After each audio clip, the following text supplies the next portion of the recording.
Buongiorno, benvenuti alla TG Sicilia. Le principali notizie. Il contrasto governo-magistratura sui migranti e i 5.000 euro di cauzione. La Premier Meloni si dice basita per la sentenza del Tribunale di Catania che ha giudicato illegittimo il decreto. Un conflitto che si allarga di ora in ora.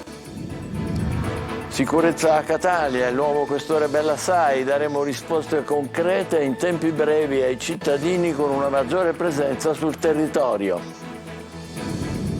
Scarsa partecipazione al sit-in contro la mafia a Castelvetrano, ma il sindaco Alfano non ha dubbi, la nostra comunità ormai cammina a testa alta.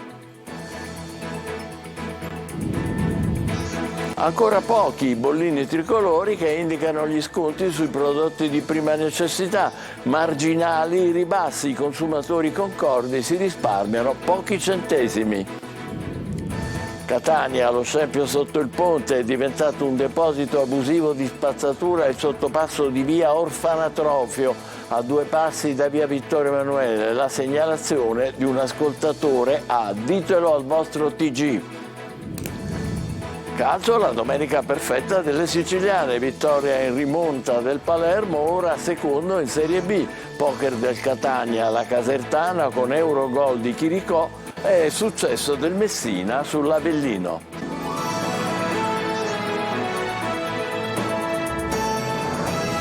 Bentrovati. La sentenza del Tribunale Civile di Catania sui migranti lascia basita la Premier Meloni che contesta la decisione dei magistrati. Sempre più aspro lo scontro tra poteri e tra le forze politiche. Luca Ciliberti.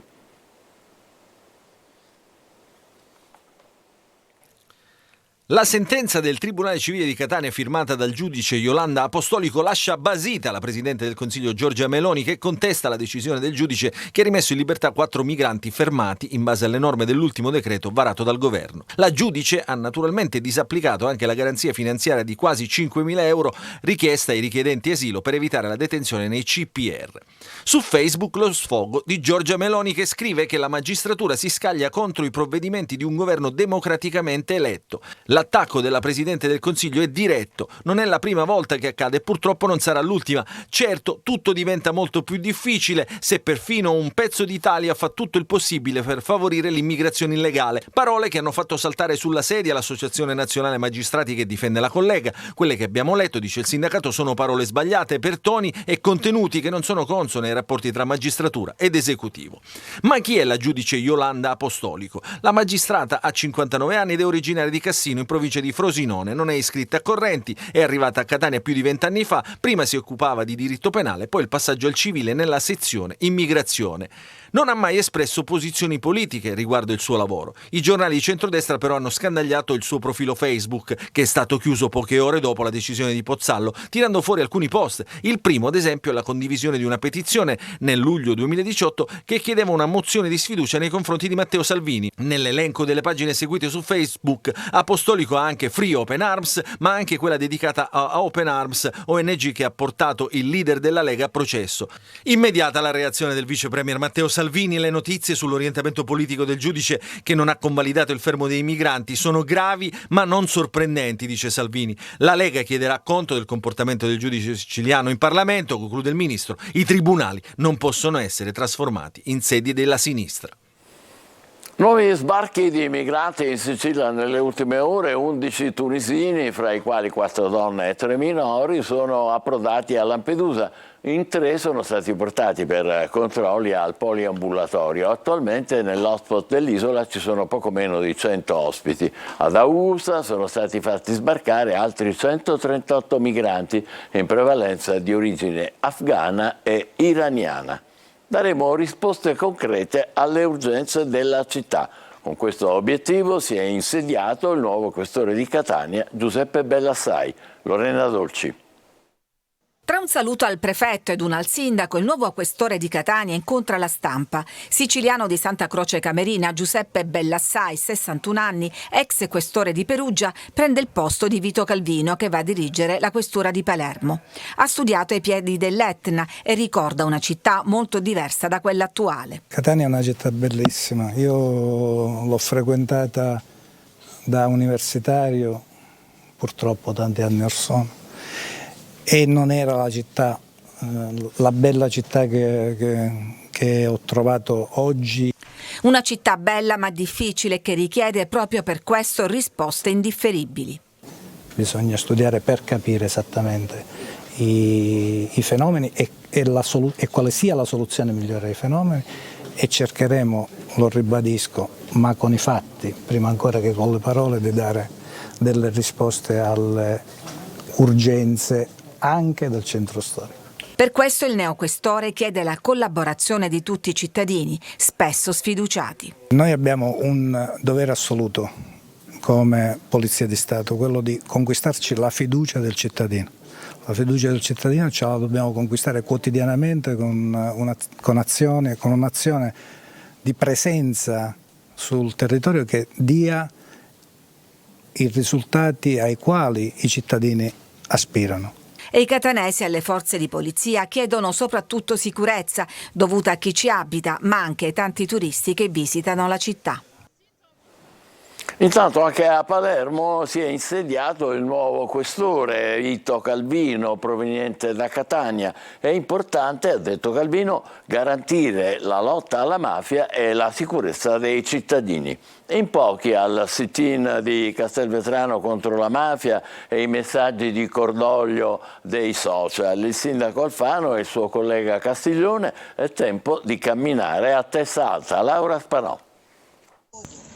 Si sono ritrovati insieme nella Villa Falcone Borsellino a Castelvetrano per manifestare il dissenso nei confronti di quelle centinaia di persone che dopo la morte di Matteo Messina Denaro avevano espresso sui social le condoglianze alla famiglia, esaltando la figura del boss. Poco più di 100 persone ieri hanno raccolto l'invito dell'avvocato Giovanni Licausi, che si era subito tirato fuori da quel pensiero che in quei giorni è sembrato il comune sentire di tutti i cittadini di Castelvetrano e Campobello, sottolineando che non ha mai rappresentato tutta la popolazione. Ho intenzione di proporre al sindaco di Campobello, al sindaco di Castelvetrano, la possibilità di istituire una sorta di settimana della legalità, cioè una settimana dedicata continuamente col coinvolgimento delle scuole, diciamo così, un approfondimento su questi temi, perché parlando una volta ogni tanto non si riesce a tenere, diciamo, sul pezzo la popolazione. Un impegno corale è quello che ha chiesto il sindaco di Castelvetrano Enzo Alfano, anche lui presente ieri all'evento. Noi già speriamo che le nuove generazioni ci portino fuori da questo guado, meglio di come abbiamo potuto fare noi. Aggiungo che ormai è in atto anche un percorso da parte delle famiglie mafiose di volersene uscire. Giuseppe Castiglione, sindaco di Campobello di Mazara, ultimo covo del boss prima di essere arrestato, ha ribadito invece che le due comunità vicine continueranno a ribellarsi alla mafia. Castelvetrano, Campobello, ma l'intera provincia di Trapani non sono assolutamente succubi e vittime di questo stregista che ormai è passato a miglior vita, ma noi dobbiamo semplicemente fare in modo di azionare ogni attività per poter risollevare le sorti di queste nostre città. Unanime il pensiero di tutti i presenti, bisogna continuare a lottare contro la cultura della mafia, a partire dalle scuole.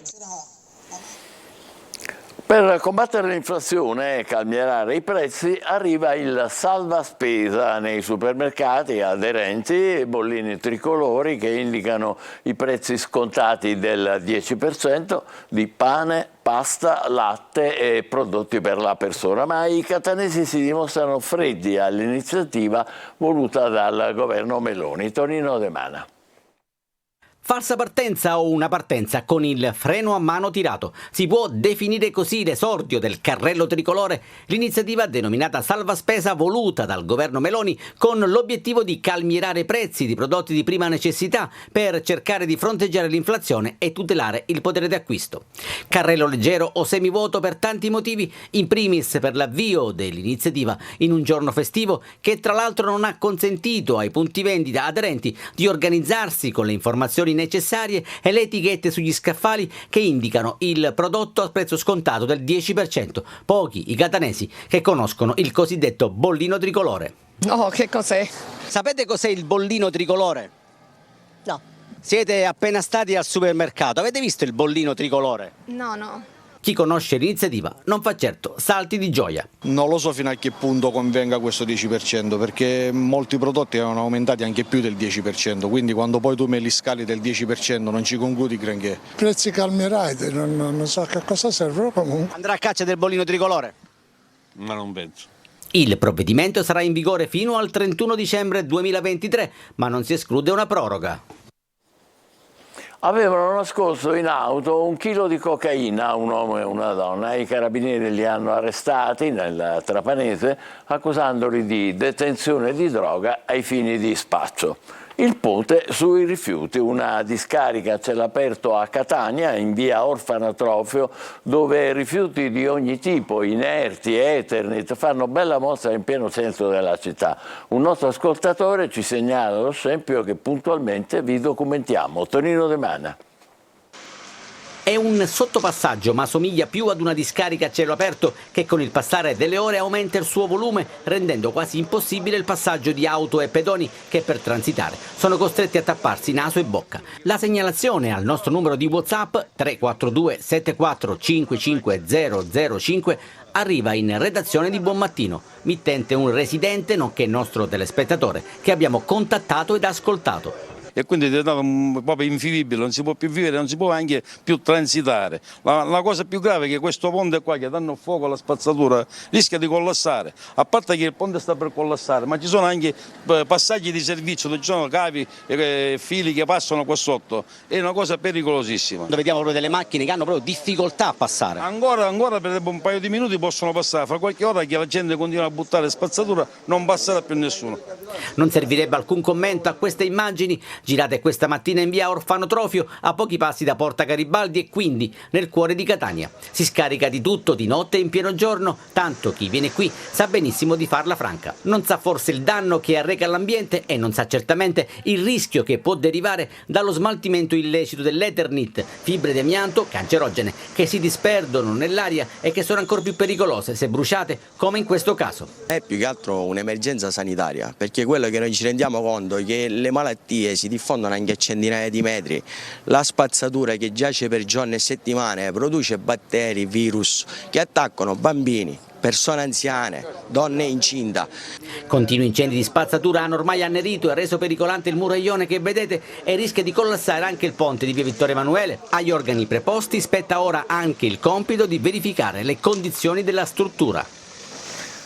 Facciamo una breve pausa, tra poco per il calcio, la domenica perfetta delle formazioni siciliane. State con noi.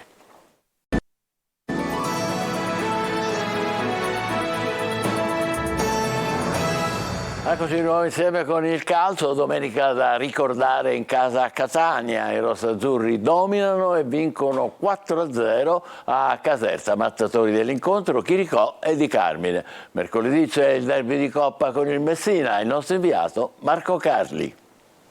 Nella città della Reggia, patrimonio dell'UNESCO dal 1997, Mino Chiricò trova ispirazione per regalare ai tifosi rossazzurri una perla di rara bellezza.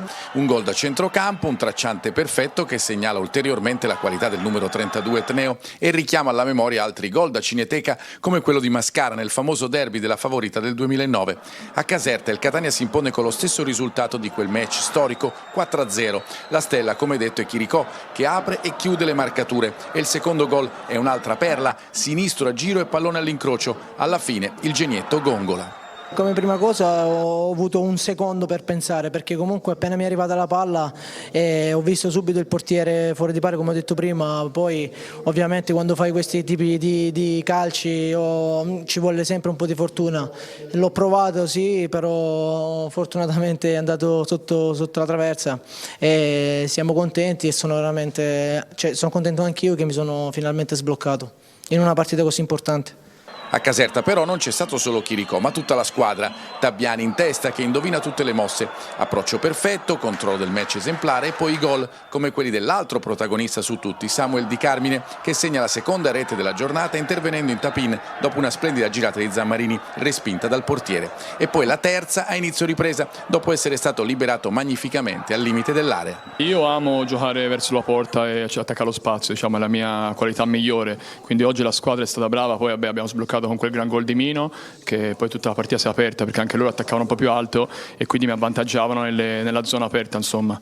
E adesso il derby col Messina di Coppa Italia mercoledì al Massimino, dove mancherà Mazzotta, distorsione per lui ma tempi veloci di ripresa. La convinzione è che a Caserta può essere nato il Catania del prossimo futuro. L'ex Vincenzo Plescia ha firmato la prima vittoria stagionale del Messina contro l'Avellino. Giallorossi che raggiungono 5 punti in classifica con 2 partite da recuperare. Sergio Colosi. Vincere o perdere col minimo scarto può sembrare una rarità per un figlio di Zeman, ma Giacomo Modica, dopo aver vissuto questa esperienza in negativo a Francavilla, l'ha ribaltata in positivo contro l'Avellino, costruito per la Serie B, e respira in classifica. Per il primo successo in campionato, inatteso e che tra Turris e Francavilla pareggia i conti con la sfortuna, si è armata la voglia di riscatto di Vincenzo Plescia, che ha steso alla sua ex squadra, facendosi rimpiangere da club e tifosi, anche perché nell'altra metà campo Patierno non pervenuto ed è toccato quasi sempre a difensori e centrocampisti impegnare Fumagalli. L'approccio non è stato quello che mi aspettavo, la vittoria della sofferenza perché sono stati 9 minuti di extra time e quindi quando tu vinci 1-0 poi è normale che ci sono delle bagarre in aria, è diventata una sofferenza, però noi nelle 4 ripartenze che abbiamo fatto potevano essere 4 gol, anche se loro ribadisco che nel primo tempo se andavano sopra non avrebbero rubato niente, perché hanno fatto qualcosa di importante attraverso l'entrata in campo nostra sbagliata e soprattutto qualche sbavatura a livello tattico-difensivo. Dopo la parentesi infrasettimanale di Coppa Italia a Catania, domenica trasferta a Potenza contro il Sorrento, diretta concorrente per la salvezza, giusto per non perdere di vista l'obiettivo stagionale. Palermo rimonta contro il Sudtirol e vittoria da secondo posto. Rosanero a segno con Ceccaroni e Aurelio. Ascoltiamo l'allenatore Corini.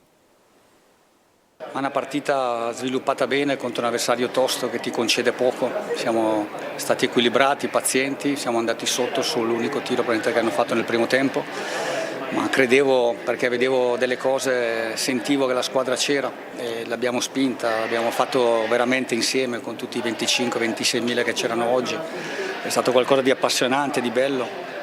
Lo step di quest'anno era creare questo livello di autostima, questa connessione squadra-pubblico e so che quando la si crea diventa qualcosa di invincibile o di difficile da battere e questo è l'obiettivo che ci siamo dati quest'anno. Siamo arrivati a fare questo primo scorcio di campionato molto bene, dobbiamo andare a Modena, sappiamo che affrontiamo un avversario di livello e chiudere bene queste prime partite, però sono contento perché la squadra crede in quello che si propone, ha convinzione, sa ribaltare le situazioni, questo per me è un aspetto molto importante se vogliamo diventare una squadra che abbia una mentalità vincente. Ci fermiamo qui, prossimo appuntamento alle 20, grazie e buon pomeriggio.